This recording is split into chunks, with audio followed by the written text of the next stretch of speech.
Salam, Tuhan Yesus memberkati kita semua. Selamat malam dan sebentar selamat istirahat. Kita jangan lupa menyerahkan tubuh, jiwa, roh kita, hidup kita ke dalam tangan Tuhan. Karena di dalam malam pun banyak sekali iblis berkecamuk di dalam tidur kita. Dan kita harus tetap berserah karena maut kita tidak bisa prediksi kapan mau mengambil kita, tetapi Tuhanlah yang mengambil kita, bukan maut ya. Yesuslah yang mengatakan kita tidak tahu hari depan apa yang terjadi. Jadi maut tidak berkuasa atas kita lagi, dan kita bicaranya bukan maut yang menjemput kita, tetapi Yesus Kristus dengan malaikatnya berpakaian putih dengan damai sejahteranya akan datang membawa kita ke surganya. Dengan tenang kita akan berserah dan kita memberitahukannya kepada keluarga kita, anak kita. Terpujilah Bapa kekal selamanya. Haleluya, amin. Nah, yang mau saya soroti sekarang ini ialah bagaimanakah akhir daripada peperangan yang ada sekarang. Kalau saya dulu itu antara Rusia dengan Ukraina, singkat katanya 4 hari, tapi sudah 4 tahun sekarang. Jadi, nah, kalau yang saya pikir sudahlah, mungkin hanya di situ aja perang itu. Ternyata terjadi juga perang antara Kamboja dengan Thailand. Nggak tahu sekarang bagaimana itu. Jadi dalam posisi perang jaga-jaga terus itu tar perbatasan. Meluas juga antara Israel dengan Hamas dengan Palestina. Waduh. Ini apa ini maksudnya ini? Indikasi apa ini? Dan setelah itu terjadi lagi perang antara sebentar ya, Pakistan dengan Iran ya. Turki dengan Irak, masalah Kurdistan. Terjadi lagi perang antara Yaman Selatan dengan pemberontak. Habis itu terjadi lagi perang antara Afghanistan dengan Pakistan. Nah, yang lebih menohok lagi, yang lebih besar lagi, terjadi lagi perang antara Israel, Amerika dengan Iran mengenai nuklir. Nah, sekarang dilanjutkan lagi periode kedua, Israel, Amerika Serikat lawan Iran. Tapi ya kalau yang dulu hanya cubitan lah mungkin semacam itu ya. Tapi sekarang bukan lagi cubitan, pukulan. Nah, dan yang menjadi masalah sekarang,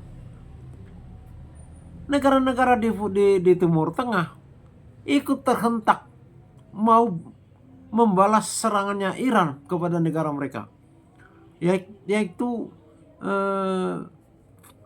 Kuwait, Bahrain, Qatar, dan Arab Saudi. Nah, muncul lagi tambahan lawan dari Iran itu Jerman, Inggris kelihatannya suam-suam kuku, sama Prancis. Ya kalau mereka memang sudah lama pertemuan di NATO ya. Ya apakah mereka mau meninggalkan sekutunya seperti itu? Kalau dulu Inggris yang selalu setia mendampingi Amerika, sekarang menurut Donald Trump mengecewakan. Nah, yang saya mau soroti di sini, firman Tuhan mengatakan di dalam Matius 24 bahwa tanda-tanda akhir kedatangannya itu ialah bukan akhir zaman ya. Kalau tanda-tanda akhir zaman adalah perang Harmagedon. Tapi kalau tanda-tanda kedatangan Yesus sebelum perang Harmagedon, ya berapa itu? 3,5 tahun lah jaraknya nanti antara kedatangan Tuhan dengan perang Harmagedon. Kedatangan Tuhan yang semakin dekat, tanda-tandanya adalah deru perang. Jadi apa yang saya sampaikan perang itu semuanya itu ternyata diterjemahkan itu adalah deru perang, menderu perang ini. Nah, pertanyaan saya kembali saya sampaikan, apakah akhir ini Maksudnya apakah perang ini akan bisa berakhir? atau berkelanjutan. Trump bilang bisa memakan waktu lama, berbulan-bulan. Apabila memang Trump tidak menjadi pembohong bagi rakyat Iran yang menantikan, mereka rela mati menantikan janji Trump. Apabila Khomeini membunuh demonstran, melanggar hak asasi manusia, maka Trump akan mengambil tindakan keras.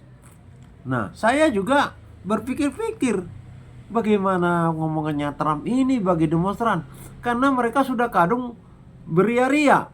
Sama dengan kematian Khomeini, sebagian rakyat berduka, sebagian beria-ria. Bahkan ada yang menginjak-injak fotonya Khomeini. Lah, waktu demonstrasi yang kemarin itu internet dimatikan. Ternyata Khomeini mengaku itu adalah siasat supaya tidak tercium dunia bagaimana kejamnya diktator itu kepada rakyatnya, membunuh rakyatnya karena demonstrasi. Jadi bangkai-bangkai berserakan di jalan. Dan ada lagi katanya membunuh tangkapan-tangkapan yang masih hidup, 50 atau 40 ribu itu. Jadi yang meninggal ditembaki secara massal 3.000, hampir 4 ribuan. Nah, Trump yang mengatakan agar tidak membunuh demonstran-demonstran yang ditangkap. Alasannya membunuh narapidana. Apa kaitannya narapidana tidak anti sama Ali Khomeini? Nah, yang jelas ini demonstran-demonstran yang ditangkap itu yang dibunuh. Nah, sekarang ada lagi pemadaman internet gelombang kedua. Ini saya duga mereka yang anti Khomeini, yang menginjak-injak fotonya Khomeini itu sudah lenyap habis. Nah, harusnya Amerika Serikat itu menuntut internasional melakukan penelitian. Tapi badan PBB akan mandul kalau bukan itu dikawal oleh Amerika Serikat. Tidak ada selama ini yang melakukan kepanjangan tangan PBB itu selain Amerika Serikat. Nah, pertanyaannya ialah apakah Amerika hanya membombardir situs nuklirnya Iran, setelah itu selesai? Lah bagaimana dengan nasib demonstran yang sudah mengeluhkan Trump sama Benjamin Netanyahu? Itu habis itu mereka itu karena bertangan besi dan namanya diktator. Tidak ada raja tega lah, tidak ada rasa. Kalau presidennya Afghanistannya Profesor siapa itu, lebih baik dia pergi daripada dia menembaki rakyat. Itu sangat luar biasa itu. Amerika Serikat pun tidak bisa berbuat apa-apa. Nah, kalau yang di Iran itu tidak pergi ke negara lain, tetapi dimatikan itu internet dan itu ditembaki. Didirikanlah tandingan, demonstran tandingan. Lah, ini demonstran tandingan ini bisa garda revolusi itu, garda Iran menghajar yang kontra itu. Jadi memang dituntut ini penyelesaian sampai perang darat, angkatan darat untuk bisa dimasuki badan PBB melakukan penyelidikan pelanggaran HAM internasional. Iya, ini sudah habis itu, habis. Mereka yang kontra itu habis itu. Nah, kalau dunia seperti ini modelnya, diktator berjalan di negara-negara, PBB tidak memiliki nyali, itu namanya barbar, pemerintahan barbar di dunia. Wah, udah habis sudah. Kasihan rakyat, tidak punya senjata, kasihan. Mereka yang mengeluhkan Benjamin Netanyahu dan Trump yang berjanji untuk memberikan pembalasan, kalau tidak dilanjutkan sampai kepada penyelidikan korban-korban atas mereka, mereka itu ya diumpankanlah jadinya. Oleh karena Trump yang berjanji itu, mereka mendukung, mereka dihabisi. Ya, seperti itu saya punya pikiran.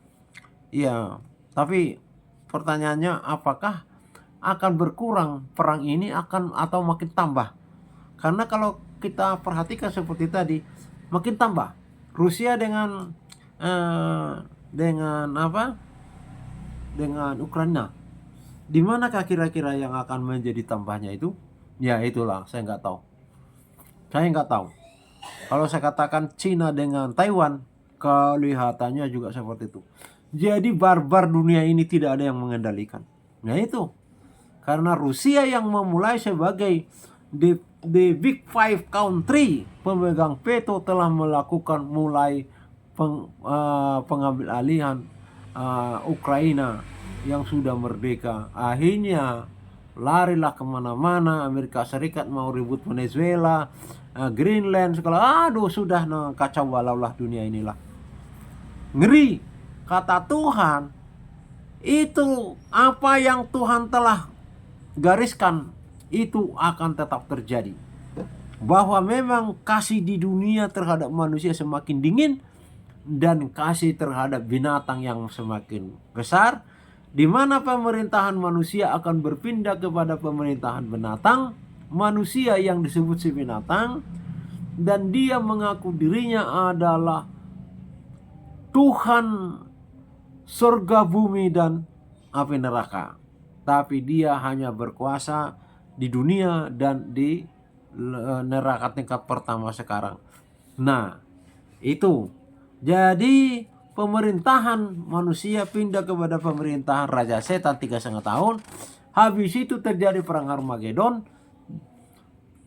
Itu pemerintahan setan 3,5 tahun. Diakhiri, itu namanya akhir zaman.